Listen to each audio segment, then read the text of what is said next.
Hello, everyone, and welcome back to the Furidashi podcast. I am, as always, Nicholas, and I am here with the delightful Lauren. Lauren, say hi to everybody.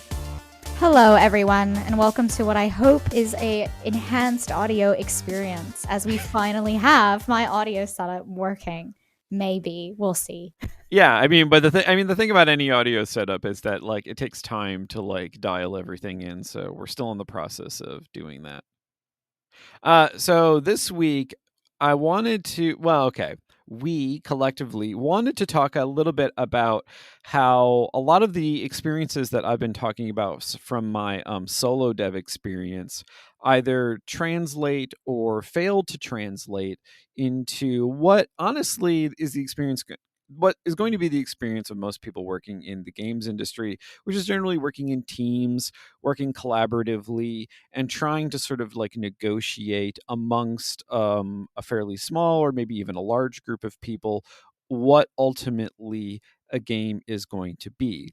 However, that said, last time we kind of ended on the note that the solo dev experience and the collaborative team game dev experience aren't necessarily these polar opposites. In fact, there are a lot of ways in which the one actually does translate into the other.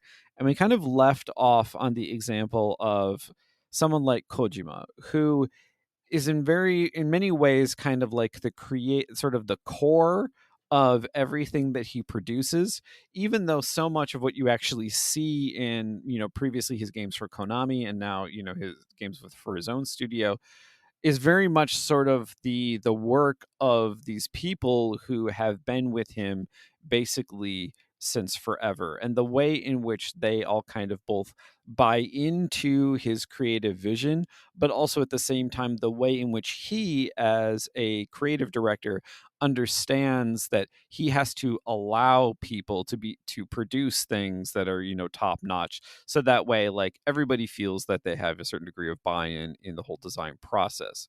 And also this is occasioned by the fact that Lauren and I both recently watched the Kojima documentary on Disney Plus about the production of Death Stranding. And even though I personally have a lot of issues with the documentary, there's a lot of stuff in there that's really good, and I think will help us think through this way in which large team design processes can still reflect a great deal of what we've been talking about so far. Yeah, I think it's an absolutely lovely intro. For me, when I recognized about a lot of the kind of language you talk about when you're a solo developer, or honestly, you're doing your own project, just so we're clear, you don't have to be an indie dev making something for money, right? You can be doing projects and work on your own, is that there are these elements that you ideally, right, have within yourself that are collaborative, with all of the people inside of your own brain that want to see different things, especially when you're working on your own game, in terms of level design, encounter design, writing, right? Maybe the narrative, visual presentation, audio. If you're doing all of these things as a solo dev, you have to trust that, well, my scripts might not be the best writing right now, but they're going to work for the mechanics that I'm trying to test. Yeah. But you don't have to talk to anyone about that. And so I just wanted to say that there is this parallel. And so I think that just by putting it and reframing it as all of the decisions that kind of Nicholas is trusting himself to make, the alternative in a larger kind of team collaborative environment. And I think for purposes of this, we can say larger team can be 4 people, right? Larger team could be 40, but really best collaboration, just so we're clear, starting between the 4. Let's just talk about it as if these disciplines are individuals, and the amount of collaboration and the trust and how people buy into that vision and that whole representative, right? Um, and I also just wanted to do a disclaimer here that anything that we talk about in today's podcast is just examples of different collaborative scenarios based on our own personal experiences, right, in the industry, as well as what's either worked for us or hasn't worked for us, or in the context of the Kojima documentary, what we saw and analyzed from watching that based on the reactions and the things that the developers said when working with Kojima within the context of this, obvious like kind of pitch piece for for the Kojima studio, Yeah, it's a right? bit of an ad. It's a bit of an ad, and so I bought the ad, I bought it, right? Um, I just want to reiterate that, right? Is that the disclaimer has to be there because like collaboration is such an individual, right, experience, right? That it's going to be different on every team. It's going to be different as soon as you bring in other individuals, right? Yeah. So we're not here to be like this is the best way to collaborate. If anything, we're actually saying this is just ways of collaboration. And that's really it. It's neither good, bad, best tips. This is not a how to be better at something. This is really just a how to be. Yeah, and also I think, well, in many ways, one of the things that I want to do with this episode is kind of give the lie to the whole notion of the solo dev, because even when you're primarily working by yourself, or like rather, you're generating all of your assets, you're writing your own code, writing your own story, and so forth. Like, even in that instance, like, I'm not really working alone. I still run things, but like I run a lot of things by Lauren. I run things by other game dev friends of mine. Like, I talk to my wife about it. I talk to my friends about it. I show them things. They look at something and be like, "Oh, that kind of sucks," or "Oh, that's pretty cool." I even show my daughter, who is the harshest critic on the face of the planet. And the thing is that even though I'm quote unquote doing the work, this idea that somehow like it's entirely like it arises sui generis out of my brain, it's just not true. Like, that's not actually how it works, even when you're working primarily by yourself. And so I think the reason why it translates so well into these sort of like into group settings where work is more divided and so forth is precisely because, well, I mean, to stupidly John Donne quote, like, no man is an island. Like, this idea that we live in a society, things happen around us, and if you design from the perspective of I am this completely like closed bubble, this closed loop of creation, then ultimately it sort of begs the question as to like who and or what you're designing for. And that's the one thing that I really got out of the Kojima documentary, is that like a lot of the people who worked for him when they started working on Death Stranding were kind of not 100% on board. Or like Right. they So they didn't actually, before we go into that, I think yeah. what I want to do is just to like kind of recap what we're going to go with is I think we will be analyzing, right, the Kojima documentary, Yeah. right? We're going to be kind of exploring and pulling on that kind of false dichotomy, right, of the auteur and versus, say, the non-auteur design, right, which I just think is kind of whatever that means, uh, right. And then I think what we'll do is we'll talk about right that inspiration, that buy-in, kind of that you get from everyone, as well as that collaboration, right? Yeah. So inspiration and collaboration. So first, Nicholas, now please continue about analyzing the Kojima documentary, because I think it really, when you hear and if you haven't watched it, please go watch it. And we are not going to spoil the ad for you, but we will just be talking about what they're in. Well, So, also like Death Stranding's been out for a while. I think people know what the game is about. right. Well, Death Stranding 2 did just get its trailer released a Oh, that's few true. weeks Yeah. back as well. Yeah. Um, so continue about analyzing the Kojima documentary and kind of like recognizing the push and pull maybe of information, or recognizing like that, Kojima is this fantastic auteur. Well, how did his coworkers and people that had to execute his vision primarily think about that when they started the project? Well, one of the things that I noticed right away is how many shots in the documentary were of like things that various members of various teams brought to him to play with.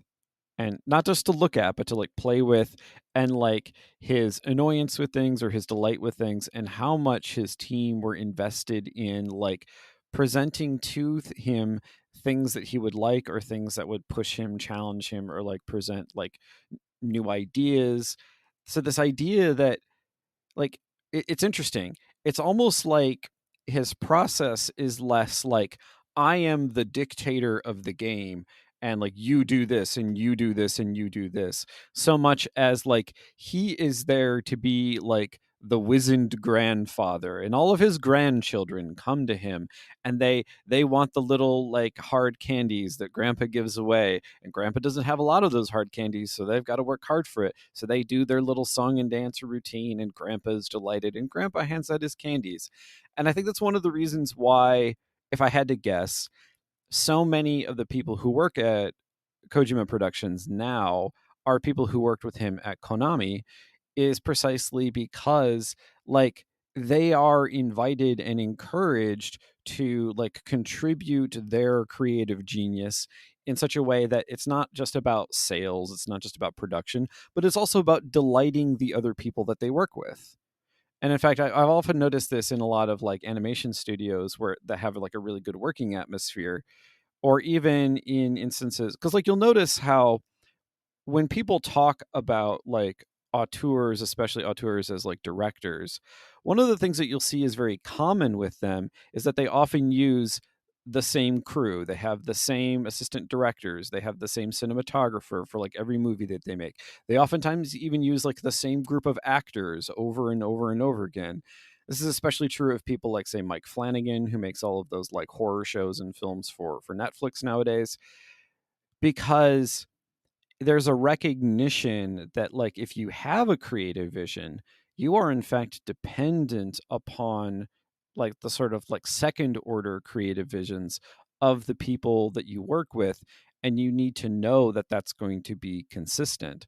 And so even though when talking about sort of like an auteur as this person like from whom all ideas and all sort of direction flows, really when it actually works, in my opinion, and when it produces something that you want to play or that you want to watch, it's often because the quote unquote auteur knows how to select for and encourage, and in many ways like bring up people whose own creative output they deeply respect. I think that that like kind of hits on like the primary kind of principles that I found myself being drawn towards in the documentary. And one of them was very much about the promotion of the people into decision making positions from underneath of him. Like a lot of the time, you would expect, I think, in popular culture to have a Kojima documentary where if auteur theory really was Kojima just talking the entire time, right? Yeah. He'd be like, "This was my vision, and I wanted to create a world where, etc., etc., etc." And instead, most of the documentary was people talking about, well, this is the mechanic or the gameplay that we wanted to test, and we presented it to Kojima. Or when he told me his high level vision, I didn't really kind of agree, but I went along with it anyway. Yeah. Which means that, like, he also, in that moment, right, had to, I think it was, I don't remember if it was the lead designer or like a lead like artist or something, but one of the leads of the team basically said, I didn't agree, but he obviously went along with it anyway. The Death Stranding exists, and that means that there was some sort of challenge, right? That probably that lead had to undergo. That was like, I'm not quite understanding the vision. So there's something Kojima has to do to both translate that vision, right, to his team, but just enough for them to then pick up, right, the pieces Yeah. that he doesn't see. And I think when you see the pieces he doesn't see, every time I think of people that have influenced my work, from Kojima to David Lynch to right Mike Flanagan, not only do they have like the kind of the similar crew or a very distinctive vibe, right? Yeah. They also say the experience comes to me in pieces. Like these people recognize, right, that there's scenes that they want. Hmm. There's flavors, there's ideas of something. And so I think when I was listening to this parts of the documentary, not only where it's like, oh, it comes to me in scenes, it came to me in waves, is another way people have described it. Or it's like I can see the characters interacting, but I don't know how they connect yet. And I think what's interesting is that when then Kojima started to talk about trying to connect the dots or ways of inspiring, right, the team, he was like, well, here's what influenced me. Here's actually the outside world, right, that he started internalizing, the movies, the books, his Yeah. personal story. And so that was actually what was really started to break down Kojima from a what people assume or want to maybe project, right, as someone who has all the answers as a director, and then instead actually say the people that have that success, or I say people, I don't mean to generalize, but Kojima has found success in a way that, I think is aspirational simply because he was like, this isn't a documentary about me almost as it is about the team and the work that they were able to achieve. Yeah, and it's also interesting how much of like this is something that I had a hard time wrapping my head around, which is that he is in so much of the design process, including like voiceover, mocap, like so many of the little things that get done to go into a game. He is there, but he's also not like micromanaging everything. It's more like he is there because he wants to see it happen. He wants to see what's going on, and it's like having the both the restraint to let people like perform and to do good work, but also sort of like the wisdom, if you will, to know when to intervene. And like that's when you are like a project manager, generally speaking, that's a kind of difficult thing to learn. The notion that like sometimes, in fact, the vast majority of the time, you're just going to need to shut up and like be aware of what's going on without actually dictating what's going on, while at the same time being able to recognize when things are kind of going off the rails and that you need to step in, or not even going off the rails, where it's like, in fact, I noticed this when like he was directing like the performance from Mads Mikkelsen, where like he saw some of the things that he was doing, and it clearly like was he's getting ideas from what other people are producing. And if you are going to be a really great creative director, you have to be able to be honest with yourself about your own ideas that are crap, and also be honest with other people about the things that they're doing that are inspiring you, and allow them to do that. Like take it and be like, yeah, that's really great. Can we do more of X, or can we do more of Y? Because if you want to inspire the kind of like motivated creative activity out of the people you work with, they need to feel like they have something to give to it. And so, interestingly enough, as Lauren was noting, like several of the people in his team didn't necessarily buy into the initial concept of Death Stranding, but the way it was then presented to them was like, okay, you don't buy it. Well, then here is a design challenge. How would you make this work? How are you going to take your own skill set and the things that you do and take this crazy idea? Because let's be honest, Death Stranding is kind of a ridiculous idea, and yet it works. Yeah, I and it works because there was that like central theme and that central kind of tone and just narrative expression in the game. Um, I just realized the director's cut is free on PlayStation Plus for some PlayStation Plus members that pay way too much to have access to all of the games that you never play. And it is fantastic. Um, and I with that, like, I just like died, my brain just went straight into it. So reading on my notes here, I think that there was two really key aspects that I really want to tie into, and the first is the honesty, Yeah. right, as well as that motivation.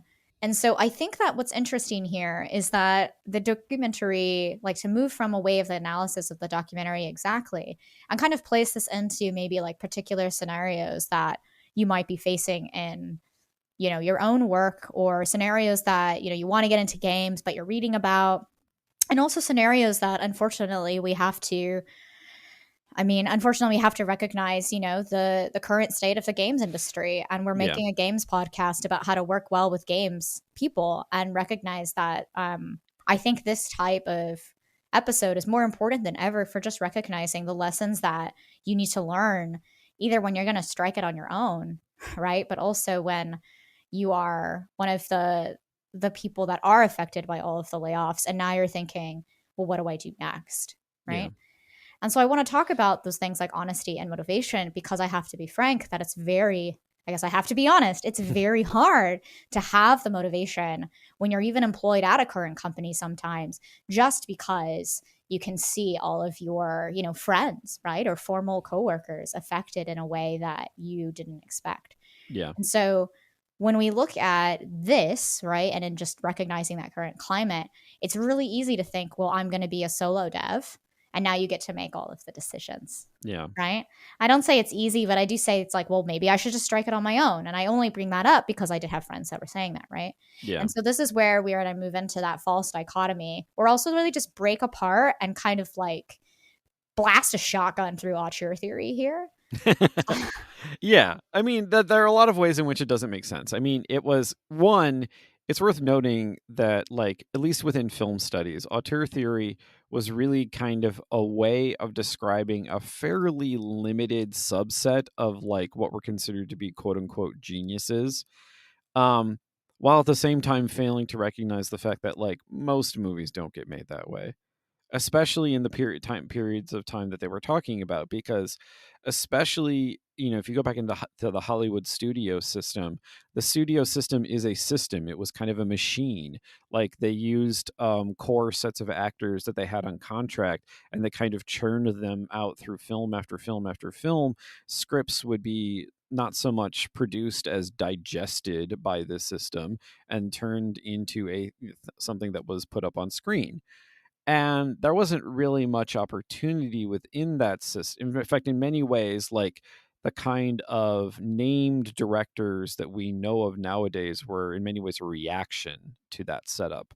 And that, but to this day, like, for example, if you think about, say, like, the Marvel Cinematic Universe, and whatever feelings you may have about it, like, even when they bring in, like, really well-known directors who have, like, their own distinct style and creative vision, one of the things that's sad to me is the way in which that whole, like, film/TV universe kind of gobbles them up, but doesn't really, like, use their forms of creative expression. It I mean, in many ways, it kind of has to be more homogenous, because there is this thing that people have come to expect out of sort of, like, quote unquote superhero films writ large. And I understand that some people like that. That's not for me, and that's fine.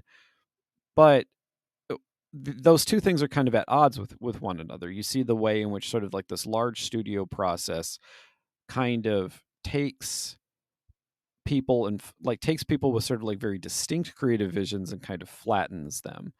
And that's not always the case, but it is a kind of, I think, an extreme example of the way in which, especially when you're talking about, like, large productions. So, when you're talking about studios that have, say, 100 plus people, or they have, like, tens, maybe $100 million budgets, where it gets into this territory where you, as the individual person working on something, are adapting yourself to an existing, like, program of creative direction, rather than, like, allowing your particular creative expression to sort of influence the way things are going to be. Like, that is actually the rarity. The much more Yes. common thing is to actually be slotted in and have a kind of, I don't know, work a day attitude towards what you're doing. So we actually do want to talk a little bit about that. And I I think, actually, yeah, go ahead. no, please finish your thought. I didn't mean to interrupt. We can All I come. was going to say was I was going to hand it over to you, because you have a hell of a lot more experience with that than I do. And so you can actually speak to what that looks and feels like in your own work. Oh, okay, great. Thank you for handing it over to me then about talking about my own experiences and work. I really think the distinction between the slotting in approach into how can I best, right, give myself and have the highest impact on a team Yeah. really comes from and breaking apart the systems, right, and the systemic approaches to development. And so I want to like pick apart what you said there, Nicholas, about how like movies don't really get made that way. The studio system back then, having these directors have their name on things, right, was actually a reaction to the system itself and the systemic, right, approach to designing and developing those movies. And so what I really want to call out here and address within my own experience is that there's a reason why I think game development studios, particularly ones that have been around a long time or ones that are trying to build a new team and grow, kind of emphasize and almost overemphasize production and processes and organizational structure, almost in a way that can harm the development process because they recognize, right, that the system of the means of production, right, determine what is produced. And so if you have a very hierarchical system at your organization, right, you're going to have the director who's in charge of directors. Those directors go out and give their orders, right? And then their team executes on those orders, right? And so in this way, you can already go, well, obviously the creative director, the guy on top, right, is making these decisions. But as we can see, right, even in this means of production that looks very similar on the outside from Kojima, it's like, what did he do to what you could say, like break apart the systems, right, and the hierarchy? And what did he do to like empower those that even if they're, say, literally level 5 on a food chain of, I guess, decision making, right? A level 5 has just as much as respect and empowerment and impact as someone that's, say, a level 3, like a lead versus a junior. Does that make sense? Just so Yeah. we're clear, everybody. And I just made that up on the spot. There's no levels. Okay. This is not a video game. I guess if I ever created a studio, this is what I would do. You'd start at level 5 and work up to level 1. I guess it'd be backwards development. Okay. Oh, Do so you it'd want be to like the really? Japanese system where like EQ is the best. Yeah. It'd be Yeah. the Japanese. Oh shit. Oh, I guess so. Yeah, you're right. Sorry. Yeah, I'm yelling in the mic. And I think that what's really interesting, right, is think about the systems that, Nicholas was just talking about. First, there's the movie system. But then I want to talk about, well, if you're working on a Marvel game, what are some of the Marvel systems, the Marvel expectations, right, that you Yeah. need to fit in? And so I think there's two things here. There's the system of development, right, and organization and process. But then there's also going to be, right, this creative kind of constraints that you have on the team. Yeah, so in many ways, it might be worthwhile thinking about sort of the difference between the structure of production versus the systems of production. Because the systems of production, in many ways, are sort of a means, a way you get from A to B. So, like, that can be technical. It could, part of your systems could be you're working in Unreal Engine. Part of the system could be that, like, you're primarily using a trouble ticket system like Jira to, like, organize and, like, those are the means by which people get things done. But the structure is really sort of the way in which people are organized both with and against each other. And I don't say against in, like, I mean that in a purely neutral sense. In other words, there are ways in which people are structured in relationship to each other, both so that they are expected to have constant, immediate contact. And then there are ways in which they are separated from each other. Sometimes we refer to this negatively as siloing people, but it's also just a basic recognition of the fact that you don't want your back end engineers doing all of your primary writing. Like, that doesn't make a whole lot of sense. Right. And then that's actually a really great segue into the fact that a lot of times when you have a smaller development team, you're wearing a lot of hats. And Yeah. so it's really easy to get confused about the structure of how you're organized or where you need to be or what your role is, etc. And so it's interesting that in breaking down this auteur theory, right, there are no geniuses. We're also actually talking kind of about production models, Yeah. about where you sit on a team. And I think that's the point. The point is that when an auteur comes in and the theory is born that there are these geniuses out there that make everything happen, I'm sure those geniuses are all looking at each other and going, but I didn't do anything. I just kind of sat here and made sure that these things that were churned out all made sense. And when they didn't make sense, I called it out. Yeah.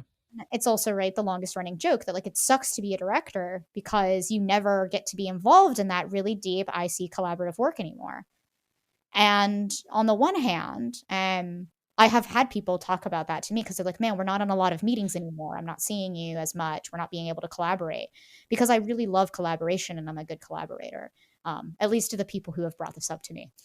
And I'm like, yeah, but I can't tell you the warmth and joy that I feel when I people come to me with something Yeah.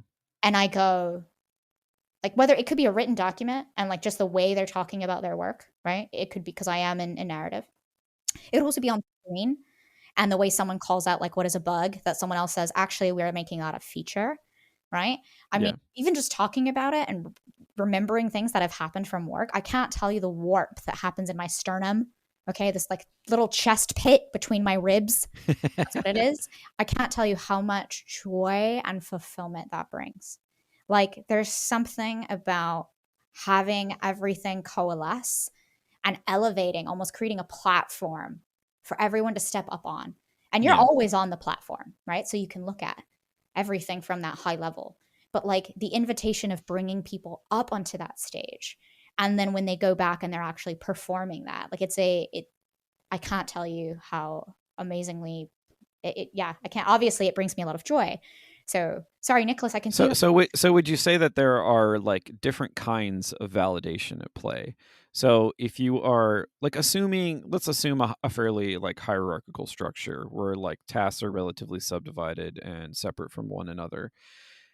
There's both a kind of validation, it seems to me, in like if I am one of the people who's lower on that particular totem pole, I shouldn't use that as an example. I'm lower down in that structure and like producing something and then telling somebody, either like a colleague or somebody I report to, and like having them express to me like, yeah, this was really great work, this was really fantastic, I really love what you did here. Like that's one form of validation.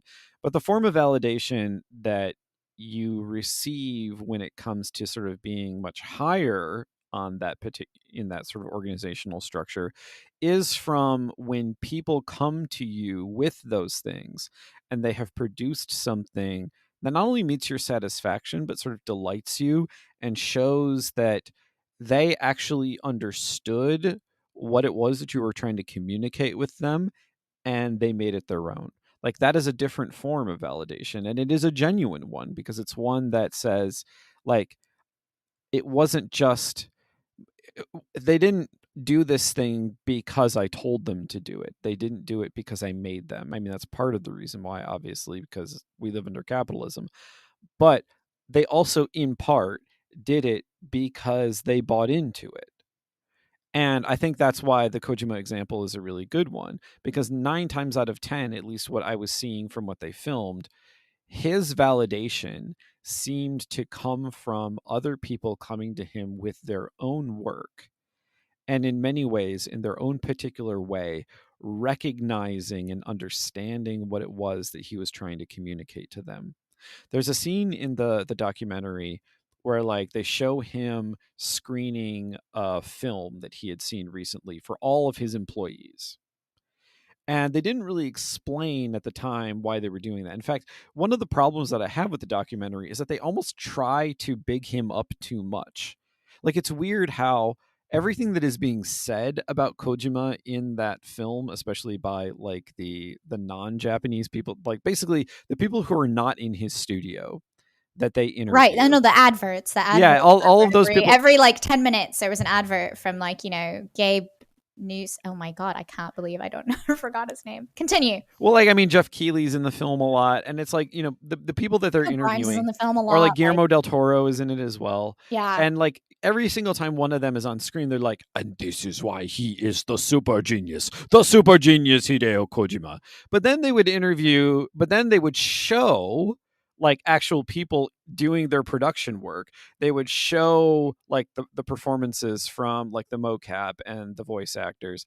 They would show like systems engineers bringing something to him like to toy around with, and in every one of those instances it was very clear, at least to me, that like his delight comes from like being there and being present when people do that work, and like just the joy that you get from being like, yes, that was great, you did a great thing, I'm so proud of you.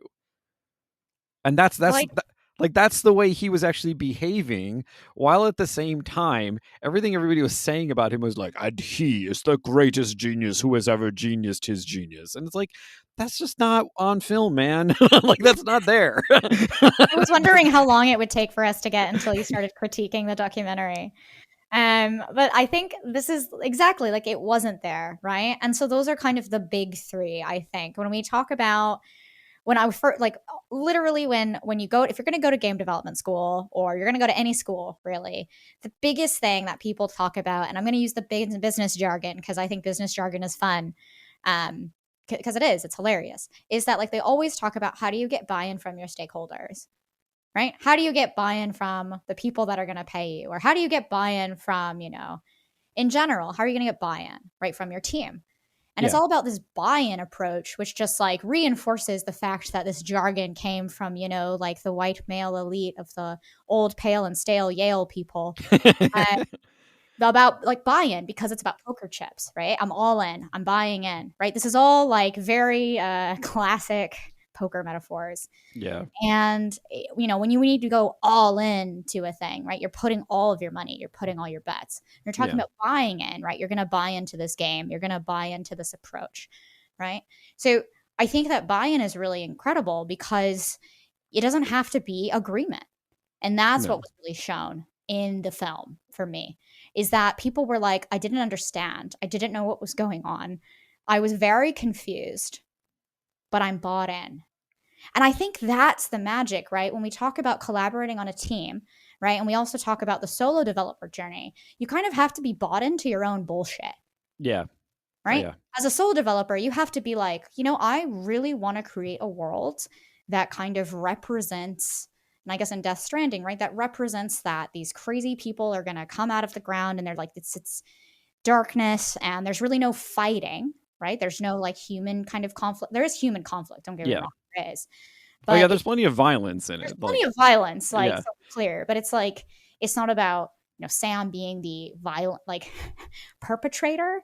How do I say Well, this? no, Anyway, it's not the classic sort of like leveling structure that sort of dominates and yes, underpins most games, where it's like you are the gun guy, you go into the gun place, you use your gun thing to gun down things, and then at the end of gunning them down, you get better things with which to gun, and then you keep getting better and things with which to gun, you keep gunning, and you right? keep gunning. You run and you gun, and that's it. You run and you gun, you run and you gun, right? And I guess that's why I want to kind of like address like the buy-in and the collaboration aspect is that like buy-in is not agreement, right? And in a team space, right, we're going to talk a lot about the solo dev experience, but like it's really easy as a solo dev to forget that you've bought into your own bullshit because I'm sure there's times where I say bullshit. I'm sorry, I shouldn't because like I too have had my solo projects.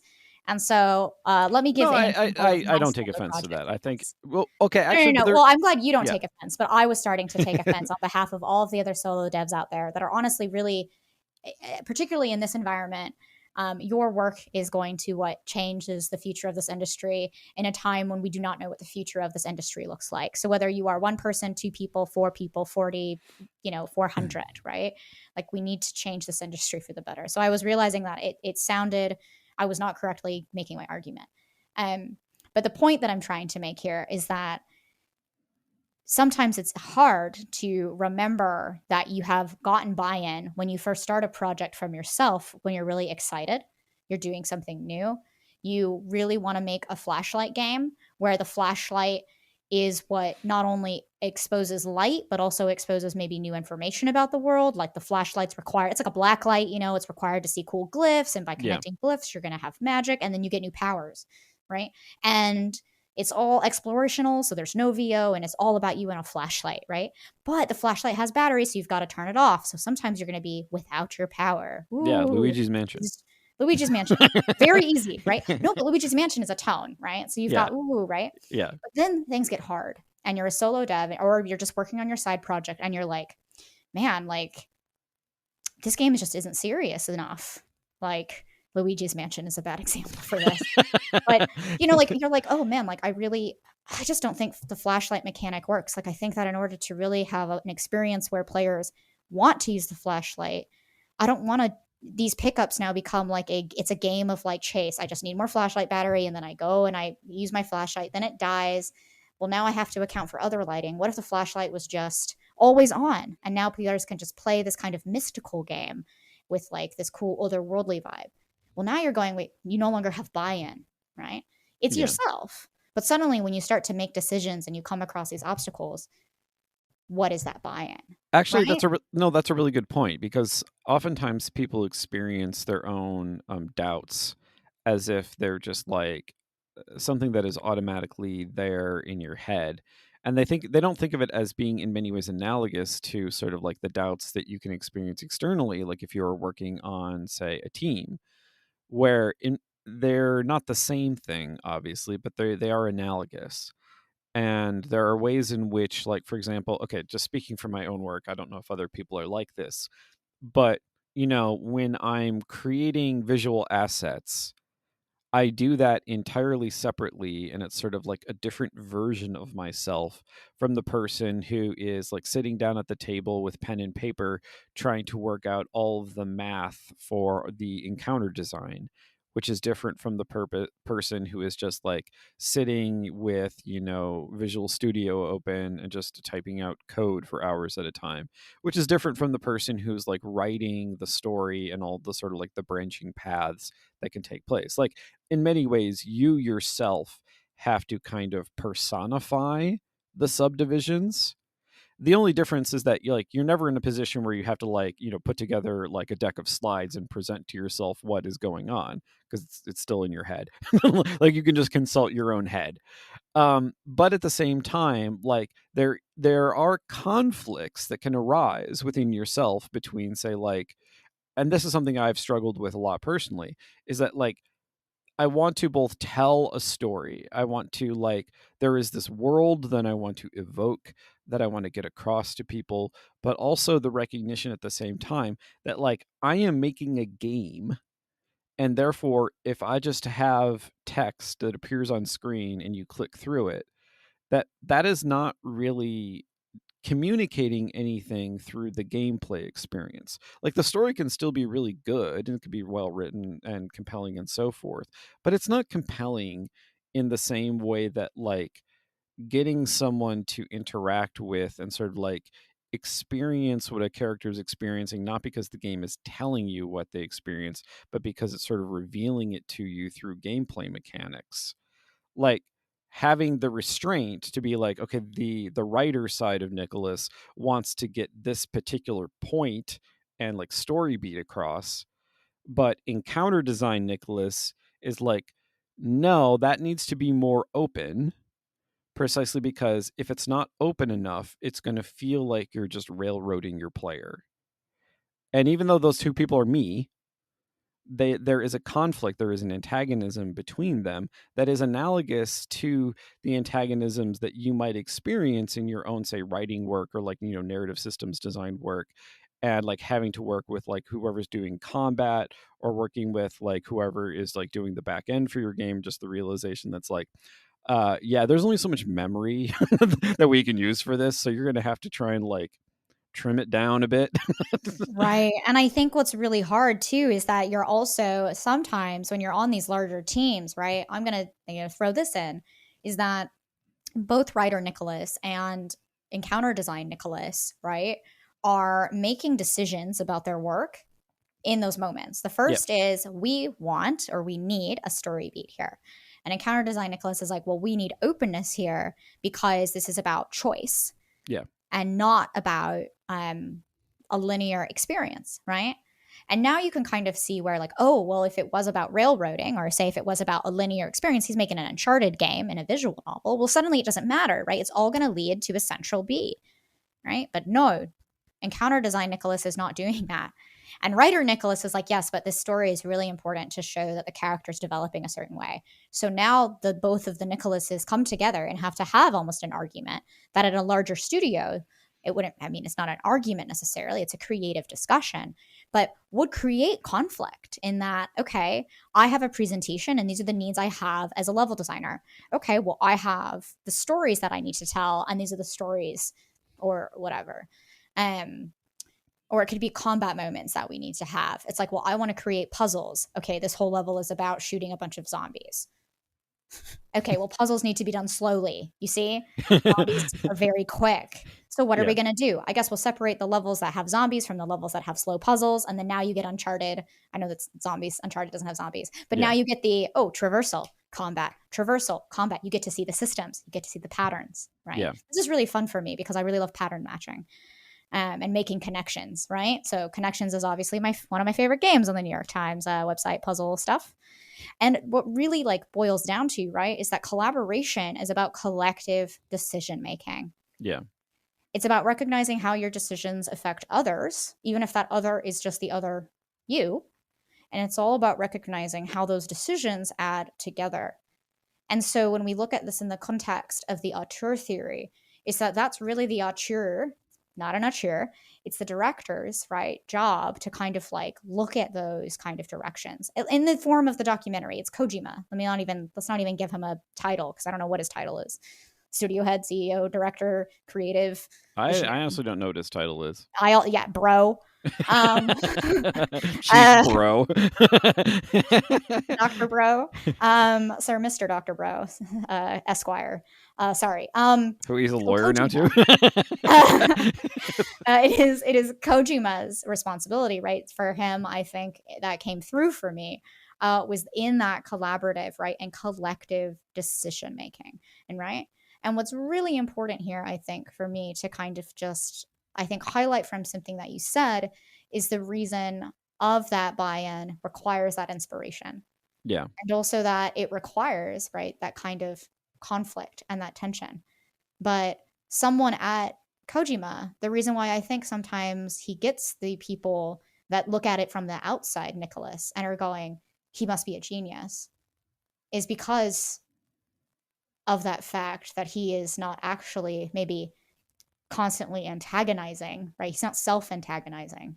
He is collectively seeing that antagony work itself out into something that creates that joyful experience. That Yeah. is him viewing. Do you see all that conflict you had? It's all actually coming together and the picture is forming, and I am delighted. And in your metaphor, here is your grandfather's candy. Yeah, and then grandfather pulls out the Werther's original and places it directly into the palm of the child, who is so delighted to have received it, but then sticks it in their mouth and goes, sorry, I don't like those. Yeah. No, but I think that's actually a really fantastic point that you're making, because it once again goes back to the idea that, okay, we can look at this from two different perspectives. That one, conflict is not inherently a bad thing. And I think what we're trying to sort of like tease out are the ways in which conflict, antagonism, or just like two things sort of butting up against each other and not really immediately meshing. Like, you can approach it one way and look at it as like, oh, this isn't working, F this, like throw it on the ground. Like, you could look at it that way. Or, and I think this is, for me, the primary lesson that I got out of the Kojima documentary, is that you could look at the ways in which those things are conflicting with each other and actually see that is in fact a creative opportunity. Like that negotiation between those two things. Like in the case of sort of my hypothetical example, where like the writer and the encounter designer aren't necessarily like, they want different things from that moment. It is possible, if we're going to think about this, say, like in, Marxist terms, to kind of do a dialectic approach to that, to recognize like, actually there is a way we can synthesize these two things that is not identical to either of them, but yet still sort of pushes us forward. There's still progress that is made, and in many ways that synthesis may in fact be something really novel, really unique, and really enjoyable for players to experience. So when you experience those kinds of conflicts, let's look at it from two perspectives. If you're the person who's sort of like farther down on the totem pole, one is to sort of not see conflict as like your own personal or your team's failure, but as a creative opportunity for you to sort of rethink what you're doing. But then if you're the person who's sort of overseeing this whole operation, or if you're someone who's like, a middle manager, or like maybe not the creative director, but say maybe like a lead for a particular team, to look at that conflict And instead of immediately diving in to intervene to fix everything, actually going like, wait a minute, maybe this needs to play out. Maybe I need to let these things butt up against each other, because what will come out the other side is actually the thing that we're going to use and that we're going to ship. Sometimes. Not always. Sometimes it is actually like things are falling apart and they're going bad. But having like the personal wisdom to sort of like understand the difference between those two, like, again, that's a very different perspective, and it's one that I think you kind of have if you're in more of sort of like a project management style role. And with that, I guess I'm going to close us out here by telling everyone to watch the Kojima documentary, particularly because of just how much kind of raw potential and use it could have into your own work and insight. Not so much for the ad sections, like the adverts are great. I also am a fan of Kojima's work, but kind of recognize and kind of break down what I hope, really, for me at least, in watching the documentary, is seeing a future of an industry where we can't all be Kojima and somehow have Sony say, I'll bet on you, individual with Yeah. no game idea. But what are the ways, right, in which that you do have maybe a side project, or you and your friends are working on something, or maybe you're at a company where you're not sure or you're uncertain about the future, right? What are the ways that you get that collective decision making, that buy-in, and that inspiration for you to turn what you have and the impact that you can make right now in the present moment to kind of guide us and progress us forward into an industry where hopefully we get to a place where people are like, hey, you're like No Name Joe. I saw that you did the No Name Joe game. I will totally invest in you some, like, small money to create a studio, right? And maybe we'll be in a better place, right? But for now, we're here on the Furudashi podcast in this glorious month of March. Everybody go have a really fantastic St. Patrick's Day, or have had a good St. Patrick's Day. And we will see you next time in this beautiful collective collaborative experience that you can engage in on our Patreon, where we have our classroom episodes that are a little bit more educational, as well as on our Twitter. Well, the Twitter has not been updated Eh, in forever. I would you suggest know that what? if people want to keep updated on sort of like thoughts that we have about things, we also have our Substack, gamedesigndiscourse.substack.com. That's a really great place to go for like a lot of what we post there is kind of more in-depth analysis of issues that were brought up in individual episodes. So if this episode has been a really great experience for you, later on this week, there will probably be a post about it. There absolutely will be. So look forward to that. And we'll see you next time, everyone. Thank you. Good night.